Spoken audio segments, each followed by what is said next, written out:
Alright, so what do you do if your previously planned tutorial didn't happen to work out, and you make a tutorial within, say, 45 minutes? Well, as you're seeing here today, you may as well record the same tutorial within the same hour of creating it. Hey, what's up guys, Monster Storm.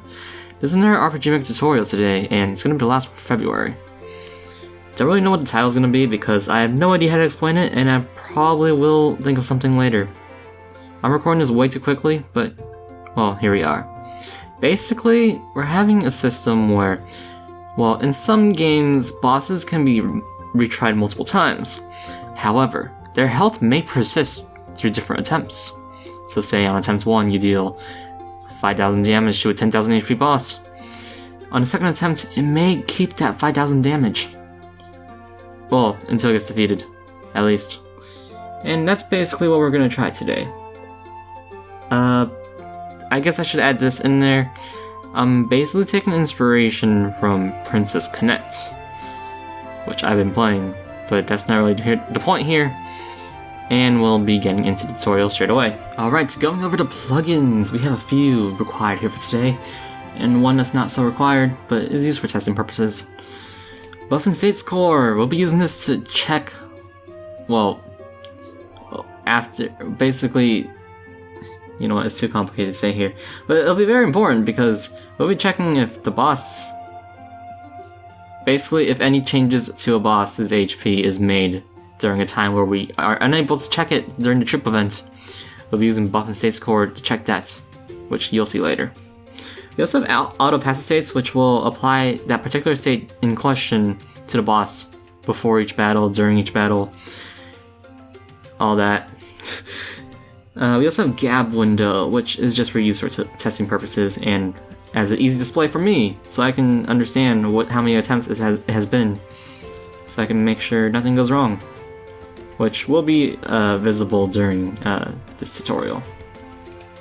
Alright, we'll be going to our switches and variables. There are 2 switches and 3 variables. Though one of the switches, actually both of the switches are basically check switches, they're not really important otherwise. We'll be having the variable for turn count. We'll be checking how many turns have elapsed in this entire battle, and will be checked at the end of each turn. Now the turn count is specifically because this battle has a 5-turn limit, so after 5 turns the battle will end. Kind of like a time-based battle, but translated into turns. You don't need this, it's basically just if you want to have turn limit battles.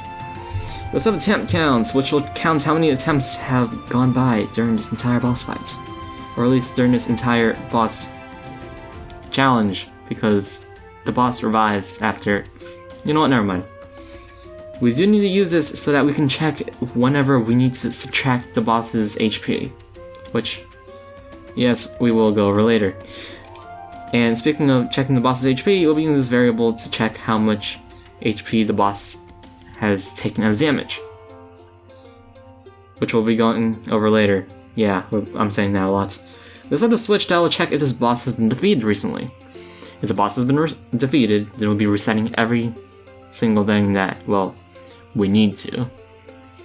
We also have this other switch over here, perhaps game over, which will be used to check the boss's taking damage after, well, it's basically like a internal check. So if the boss has taken damage right before defeating the party, then this entire event page basically will be used to check that value. It gets more complicated if I don't explain everything else, so I'll be explaining that right now. Oh boy, base trip events. Alright, so we have this first event page that'll activate on turn 0, and it'll span the entire battle because it'll only occur once. We'll be setting turn gap to 0 so that we can, well, by turns in this case, I mean after everybody has had their action, it'll count that as 1 turn, basically. Not like Fire Emblem where the first turn, the turn count starts at 1 before the player even acts.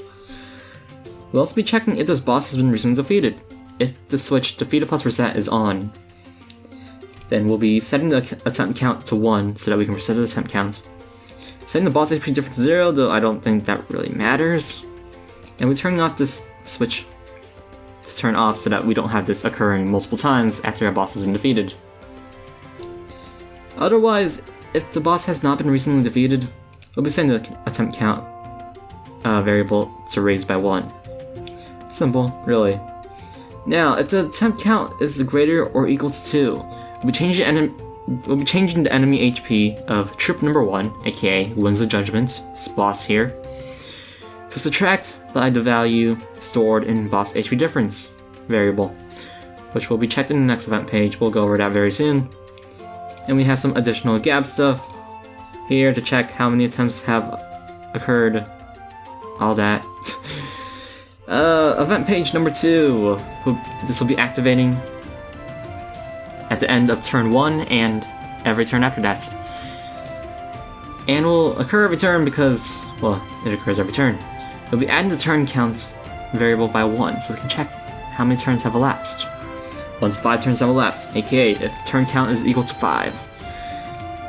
Maybe I should put it to greater or equal to 5. It doesn't really matter, but it's there.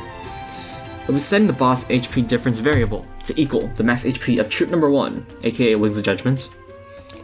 And then we'll be taking that same variable and subtracting the current HP of troop number 1, so we can check how much damage it has taken. So if the boss has 1000 HP, takes 300 damage, then the variable should end up with 700 as a value and will be applied accordingly. Wait, no. Sorry, I said that wrong. If it starts 300 damage, it'll store 300 damage in the variable because that's what it subtracts. And it will be aborting the battle because, well, that's what it does when it's turn 5. We also have this other event page, but I'll be explaining that after we explain the states because that does have some relation to this. Speaking of states, going to our states here, we only have one state. The icon doesn't really matter, neither does the title, let's be honest here. After attacking, the enemy's current HP is stored. This is to ensure that in the event of a loss, its HP is still stored, in the variable at least. Okay, apologies for that. We'll be setting this evaluation to custom established effect, which means after the enemy does a skill, I think? Might be skill core. It might actually be skill core. I might be doing this entirely wrong, but it might be skill core. I need to check that. It probably is skill core. Maybe, you know what, never mind. I'll check later, but the correct one will be in the description, so if I did something wrong, I did something wrong. If the target's result, well, if the target's received damage is greater than 0, aka having a chance to actually defeat that particular unit, the game switch 58, aka perhaps game over, will be set to true. This is so we can go over to this troop event here and go to perhaps game over event page, which will span the moment because we want this to occur at any time until we tell it to stop. We'll be storing the boss's HP just like before, same exact way, and then turning the switch off. This is so that, well, this particular checking of the variable, checking the HP that the boss has suffered only occurs when the turn count has hit 5.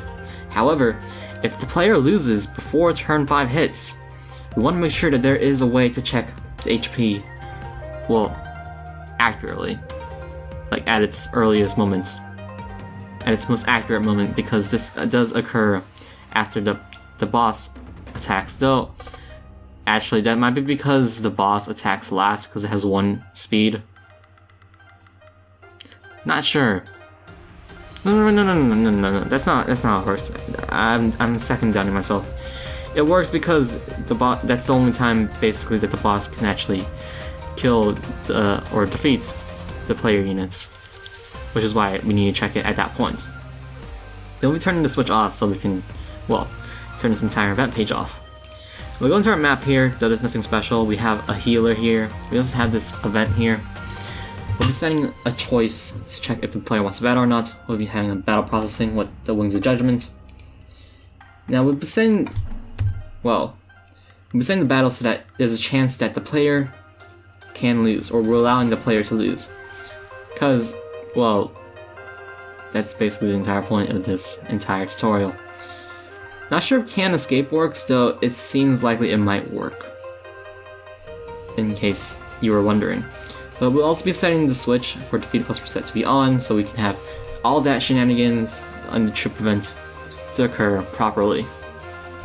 And we'll be going to the demonstration now. Oops. Allow me to personally apologize for my raspy voice because I'm very tired.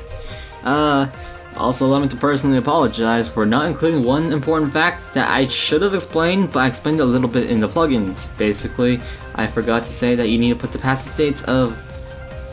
what was it? Like... perhaps you'll lose or something like that? That one state, basically. I forgot to put it as a pass... or to show as a passive state on the particular enemy. In this case, the boss. Or any boss that would have this entire situation, tutorial surrounding it. Other than that, we'll be going on to check. And we had this long message and we'll be battling it with attempt number 1. Now first we'll be showing what happens if we, say, deal a certain amount of damage to it. And we'll have the 5 turns elapse. Well, actually I think we're just gonna lose, but...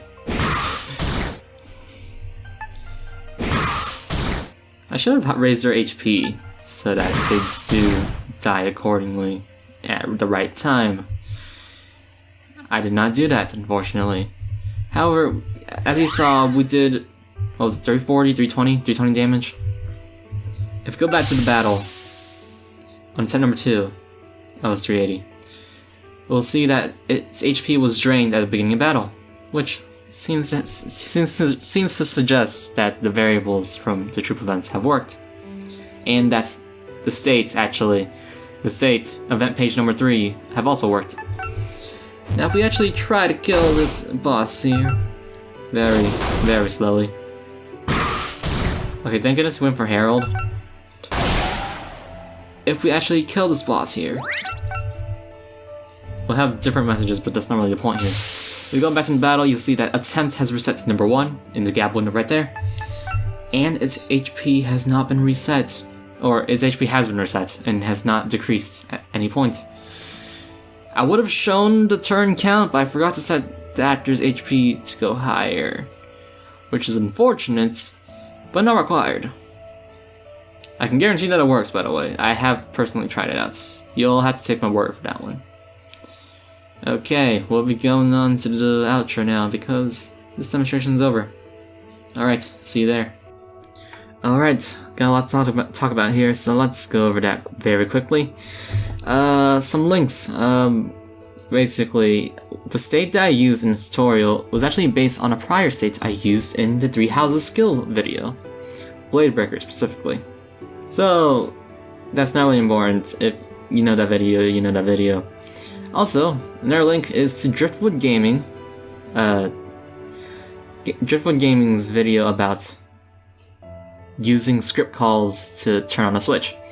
Couldn't have done it without the video, so thanks for that. Link in the description, hopefully, because it's a YouTube link, so it should work properly. Another thing, I had to re-record this entire section multiple times, or actually the entire tutorial multiple times, because I kept omitting facts or kept omitting information that was important, and actually I have omitted something upon starting this outro talk, so I will be discussing that at the beginning of the demonstration. AKA, I forgot to talk about how you need to put a passive state on the enemy. Whoops. Next thing, yeah, I did this in an hour. I'm not kidding, by the way. I started like 12 AM, now it's like 1 AM-ish. I was gonna do a tutorial on the item finder from Pokemon, but it got really complicated because I really wanted to do something with variables and stuff, but it was way too complicated. I could do a very bare bones one. I don't really want to do that though. I was gonna do multiple variants. And last thing, next month is March. You know what that means? It's another event month. Okay, that's actually not what March means, but there's potentially an event month for RPG Maker tutorials. I plan on making 4, not particularly on one game, but with a particular theme.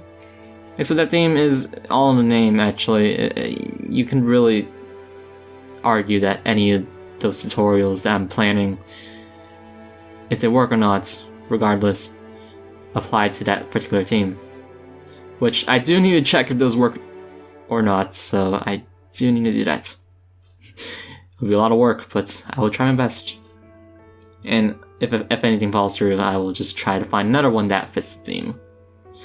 Alright, that's a long outro, but I had to explain a lot of things here. So with that, I say, thank you guys so much for watching. And apologies for my raspy voice, I'm very tired. See you guys, and stay safe.